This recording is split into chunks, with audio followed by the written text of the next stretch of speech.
I was born in Mercinasco, Torino, Italy, on October 9th, 1918. And Who were your parents?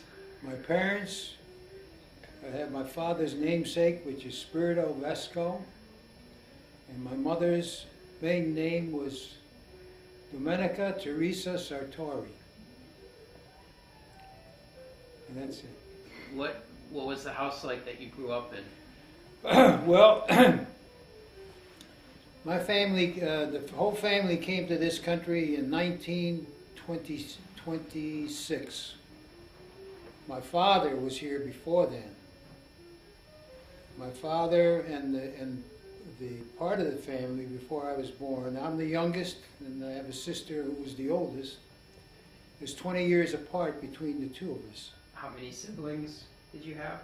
We have two sisters and 4 brothers, and I'm the youngest of the group. And my father and mother and siblings came over to this country even before World War I. I had a sister and a brother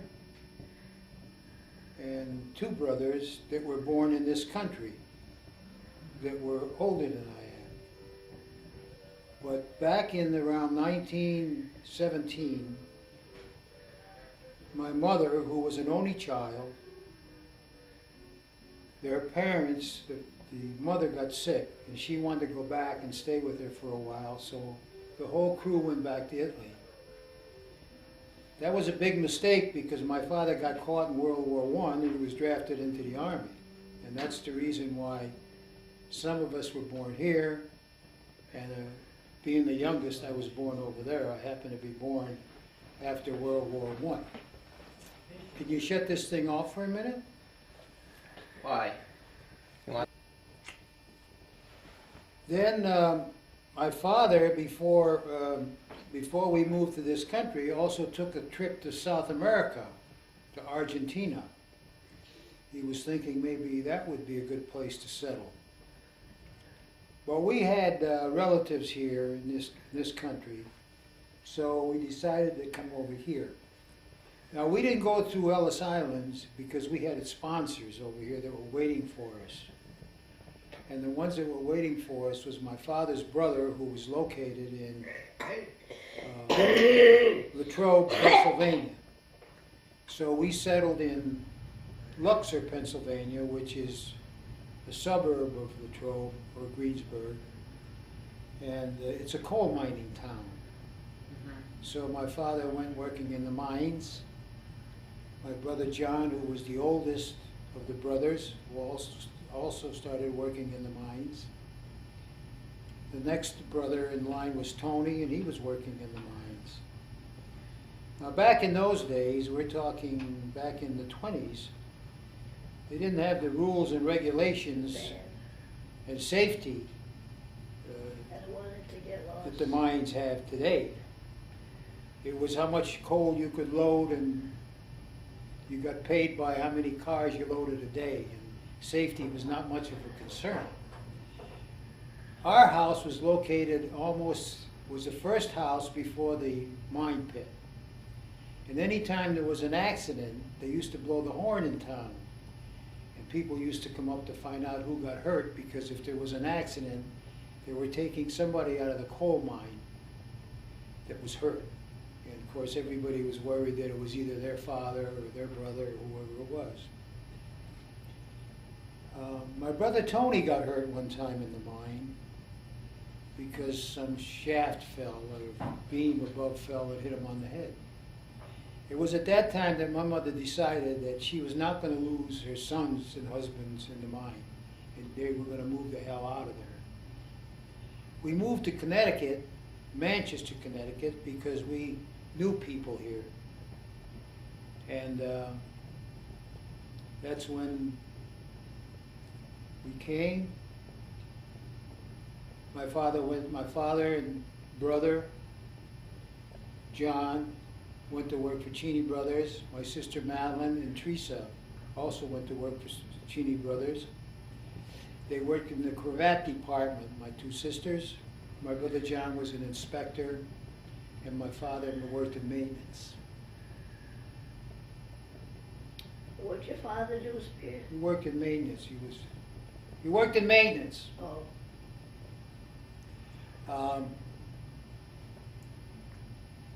My brother Tony did not follow us to Pennsylvania because he married a girl from Luxor. Her father ran a grocery store, and they were quite well off, and he decided to stay there. The father-in-law put him up in business, so he never came here.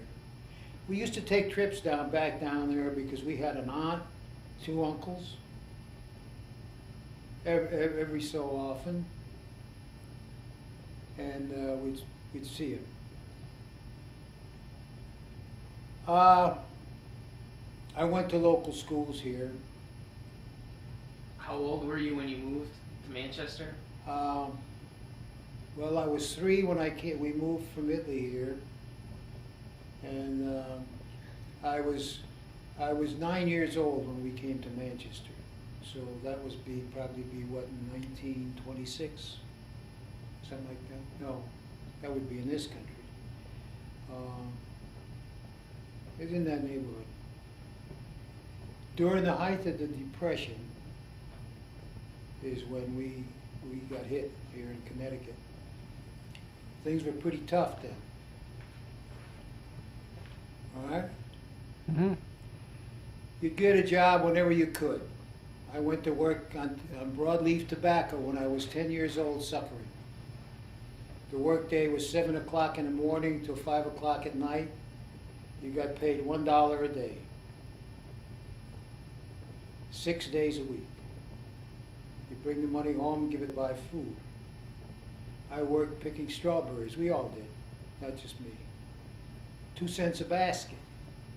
If you were a good picker and you were on your knees all day long, you could make anywhere from $1.25 to $1.50 was the best you could do.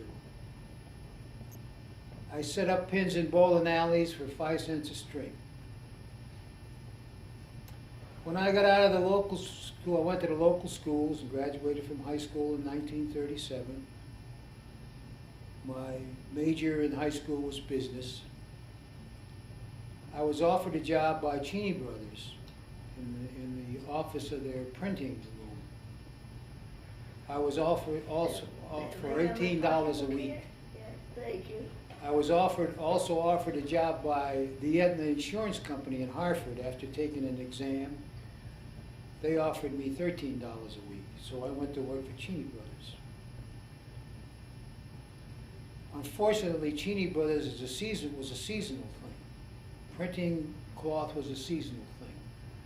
People got laid off in the summertime, they were busy in the wintertime.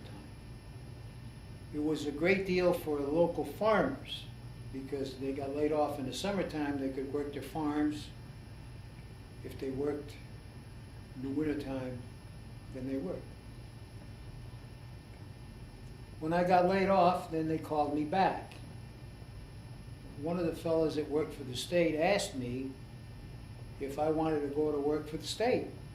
They had a job opening. They were building the new Charter Oak Bridge across the Connecticut River. And they needed somebody in the survey party. Would I be willing to go to work for them? I jumped at the job. $100 a month. That was about $23 a week, roughly. And they What were year putting- was that? Pardon? What year was that? 1940, I started work. The bridge was under construction. Some of the piers were up.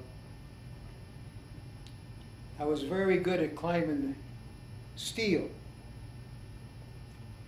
And I was offered this job as steel inspector on the steel that was going up on the bridge. And I took that job, but then I decided I didn't want it because it was very boring. I wanted to go back to the survey party. We did a lot of surveying, and it was interesting work.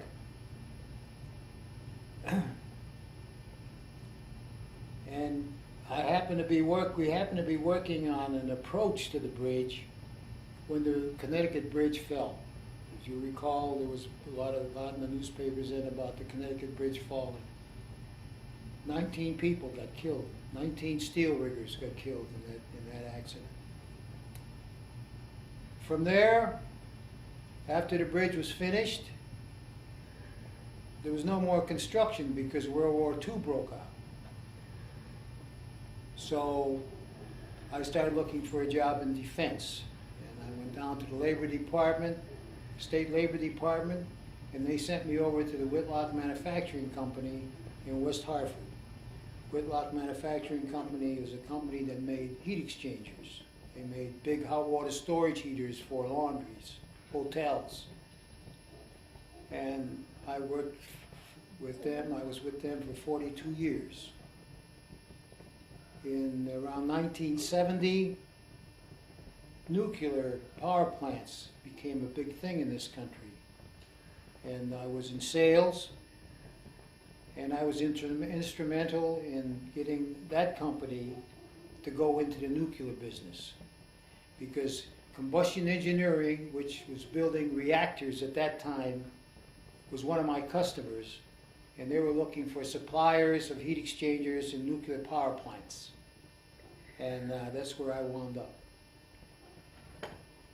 In around 1970 something, I forgot which, maybe 77, 75, we were bought out by a conglomerate, Amatec Incorporated.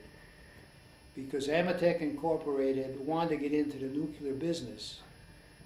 And rather than start the new company, in order to get into the nuclear business, you had to be certified by the Nuclear Regulatory Commission.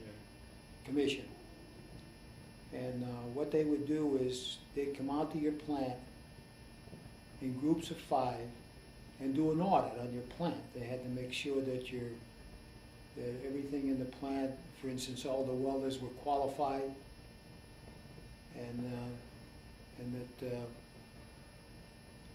purchasing, they went through purchasing. They would split the people up. One guy would go into the welding area, another guy going into the purchasing area, and another guy would go out in the shop, another guy would look over your quality control manual, make sure you were abiding by your quality control manual, and then you would get a certification that you could build nuclear equipment. It was in 3 classes. Class 1, you could build nuclear equipment that had to do with the reactor. Class 2, something with the reactor, but not critical. Class 3, not critical heat exchangers. So we were qualified for all 3 classes. So Grampy, when did you serve in the Navy? I served in the Navy. I went in the Navy in 1943. So was that after the bridge? That was after the bridge, yeah. And after I went to work for Whitlock. And what did you do in the Navy? I was in ordnance. I had the responsibility of making sure that the parts that were ordered for the operation of the ships, like the diesel engines, and anything that had to do with the operation of the ship only. And it was our responsibility to see to it that when we received a requisition for an item, that we went and got the item, looked it up on the drawing, make sure that's what it was, opened the box and make sure that what was in that box was what they actually ordered, and then ship it out. Because what they were doing is, at that time in the Navy, is they were having problems with parts going out that weren't the proper parts for the unit. As a matter of fact, I met one person one time that was on an aircraft carrier, and you know how you talk, were you in the service? Yes, I was too. What were you? I was in the Navy. What did you do? Blah, blah. And so he was on an aircraft carrier, and he says, I know exactly what you're talking about. He said, on one of the big battles that we were in, I forgot now whether it was Midway or Coral Sea, he said we had 15 planes on our carrier that we couldn't use because we got the wrong spare parts. So I understand exactly what you're talking about.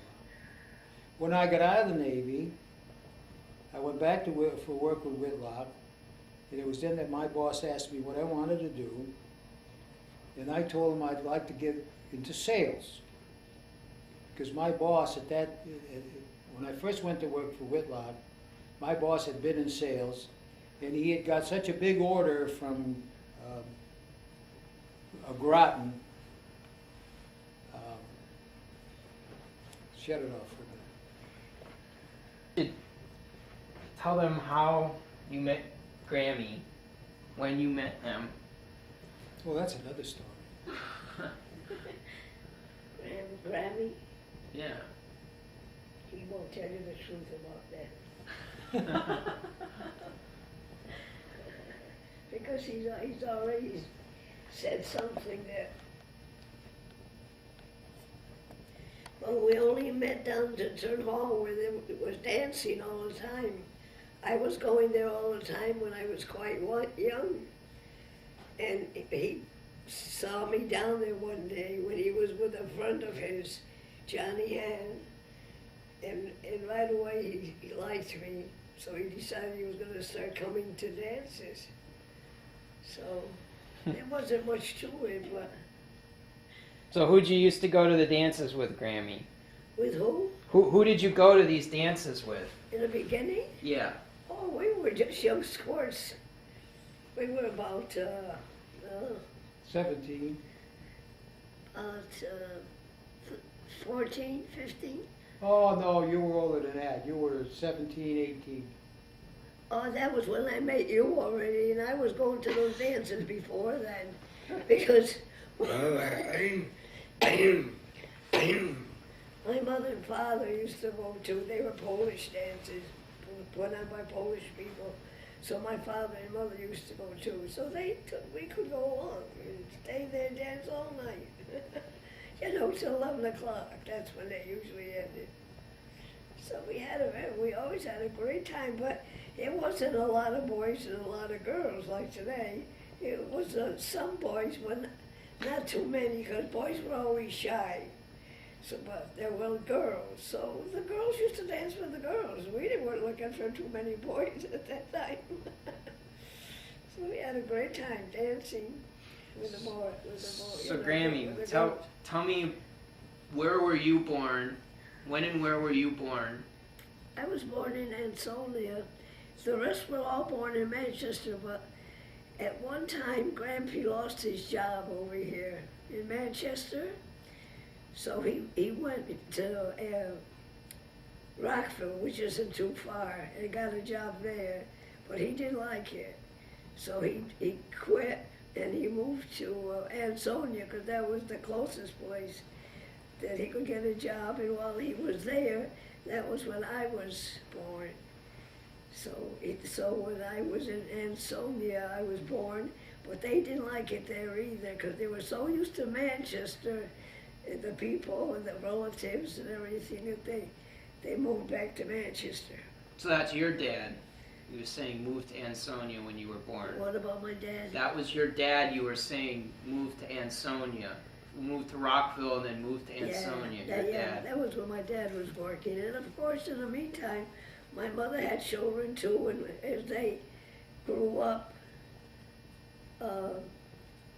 she stayed home and took care of them. But after they were grown and going to school, she went to work also all the time, most of the time for years. So who are your? They had Sheeny Brothers in Manchester, you know, with the neckties. So a lot of the women worked there at that time too. So what was the name of your mother? Oh, Catherine Abramsky. And what was the name of your father? What is my father's name? Yeah. Frank Kosak. And your maiden name is. Your mother's maiden name is Obremski? Yeah. And that's your. And your name was Kosak? Yeah, I'm getting screwed up, but wait a minute, my father No, you're, was... you're correct. I was just asking. When was your birthday? My birthday? Your birthday. October 24th. I'm forgetting my birthday already. That's the worst part of it. October 24th, 1919, I think is. 1919. Isn't That's that correct, about right? Grampy? Yeah. And you were born in That's my Ansonia, birthday. Connecticut. How many brothers and sisters do you have? Oh boy. Where did you get all? What all of a sudden? I'm recording this so if you have great grandchildren someday, they can see and Yeah, see that's a good where idea. you came from. It's a and- good idea, really. You know. You ought to tell her what you're gonna ask her. It's because not. she's gonna- I like that myself. But I'm just kidding you. So what was your last? How question? many brothers do you have and sisters? Well, see, my mother had Chet, Peg, and me, and Steph. Millie, and after Millie came Steph. Steph. Then she had two others also, but they died for some reason. The first two died for some reason. I guess they didn't know too much at that time about bringing up children, so a lot of them were constipated and things like that. And I guess the mothers didn't know what to do with them like today, you know. So we had that many, and so what's the next one? The next question is, when did you and Grampy meet? Do you remember the date? Leave. Meet. Oh, meet. Grampy, that Grampy. It's not the other Grampy, my father. Wait a minute. Excuse me. So you met Grammy in 1937 at the Polish dance in the Turn Hall in North Street, Manchester, Connecticut. and when did you guys get married? We got married in November 22nd, 1941. And that's 63 years now? 62. 62 years now. Imagine that. Imagine that. Still going strong. So when did you have my mom, Bev? When did we have Bev? We had Bev in 1948. 1948. And where was she born? May 3rd? What? Beverly, 1948? When 1940. Bev was born? May 3rd, right? I'm forgetting now. I was very good before. May 13th. I never. 13th? May 13th? I always answered a question. Now I can't seem to find some of the answers. Well, let me think now. This is who you're talking about, honey?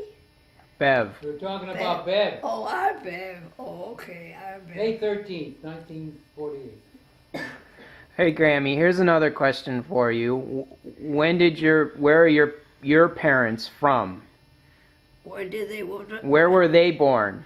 Oh, in Poland, both of them. When did they immigrate to the United States? Oh, see now, we got that. I think Honey's got that written down on paper at home, but I didn't copy it, so I don't know. Well, do you know, like, just give me a rough idea. How long did they live in the United States? You know, Grampy? You, Or- you remember? We got it down on the genealogy chart. But it's My down on son- the genealogy chart, but I Oh. can't remember what it is right now. That's why you should give us an itinerary so we could answer your question.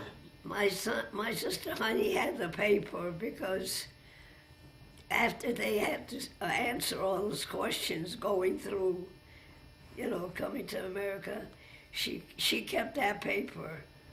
Did they immigrate through Ellis Island, or? Excuse me, we didn't even think of copywriting it, or Xerox it, or whatever you want to call it. So we never had it, but she's got it. I bet she's got it today. They got married in this country, They did not get married in Poland. Oh, yeah, Their they father got came married over, here. and their mother came over after, and they got married in this country. And they lived in Manchester all along?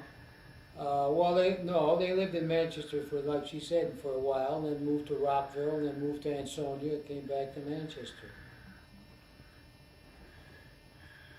Anything else you want to say, Grammy? No, I can't think of anything. I'm sure there's plenty yet to be told, but you can't think of it all at once. Did you All work right. in the Cheney Mills? Do what? Did you work in the Cheney Mills? Oh, me? Yeah, Cheney Brothers. Oh, I had a special job. I was almost like a boss. I was running things, except I didn't get a lot of money. Nobody got a lot of money in those days. But I did. I was running things. They had ties, and Hey, Will.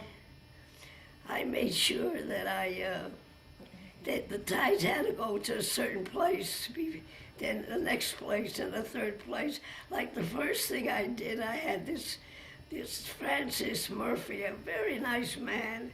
He was married with a couple of kids, but what a good guy, I'm telling you. And his wife must have thought he was perfect, because he was really very good. And he was cutting the ties. He had this big machine, like a saw, and he'd go have a table, and he'd have a sketch of different kinds of packs, and then he would do the drawing, and he would cut the pack out. Then after the packs, I made all the tickets for the packs so that they made sure they got right out, and they did. On the drawing board to get going. When did you work at Cheney Mills? Do you remember the year? The year. Or even roughly? Well, it's so hard to remember when you go back like this, Spirito, What? you remember when I was in Cheney's? Remember Maybe the year? you can tell because No, well, she was in Cheese around 1938, 39, you were in Cheney's. 40. Spir, you were in 41. Cheney's before I was working, right, for a while? Yeah. For a She while? probably went to work for them around 1938, 39, 40, something like that. Somewhere there, somewhere. Where did you go to school, Catch this Grammy? beer that I'm drinking there? Yeah. There you go. I'll zoom in on the beer. There you go. Where did you go to school, Grammy? Ready to what? Where did you go to school? To school? Oh, 8th District in Manchester, Connecticut. They call Hollister it Street, right?